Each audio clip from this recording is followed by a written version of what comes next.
অপরকে পানি পান করানোকে হাদিসে কি বলা হয়েছে? এ সর্বোত্তম আমল, বি সর্বোত্তম ইবাদত, সি সর্বোত্তম সাদাকা, ডি সর্বোত্তম মেহমানদারি।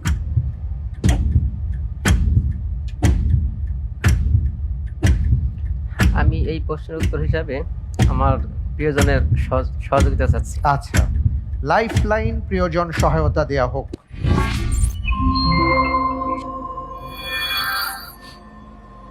আল্লাহর উপর ভরসা করে আমার কাছে যেটা মনে হয় সেটা হচ্ছে সর্বোত্তম ইবাদত হাদিসে বলা হয়েছে।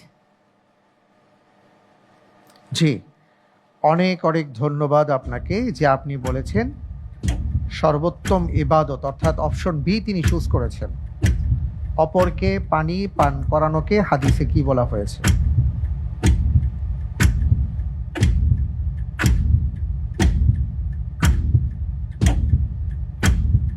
আপনি কি অপশন বি নেবেন?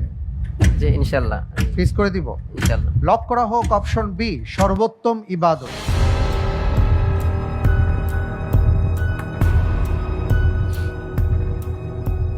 আপনি লাইফলাইন ব্যবহার করেছেন, প্রিয়জন সহায়তা নিয়েছেন এবং তার পক্ষ থেকে আপনাকে সহায়তা করা হয়েছে। তিনি বলেছেন সর্বোত্তম ইবাদত বলে তার যতটুকু মনে পড়ে হাদিসে বলা হয়েছে। আমি দেখতে পাচ্ছি আপনি যে উত্তরটি দিয়েছেন আপনার উত্তরটি সঠিক হয়নি। আলহামদুলিল্লাহ, কোনো সমস্যা নেই। আমরা যে সবসময় সব জানবো এটা হতে পারে না, এটাই স্বাভাবিক। আমাদের আসলাফদের জীবনীতে এসছে, তারা বলেছেন লা আ'লামু নিসফুল ইলম, আমি জানি না এটা জ্ঞান অর্জনের অর্থে। সুবহানাল্লাহ। সঠিক উত্তরটি হচ্ছে অপশন সি সর্বোত্তম সাদাকা।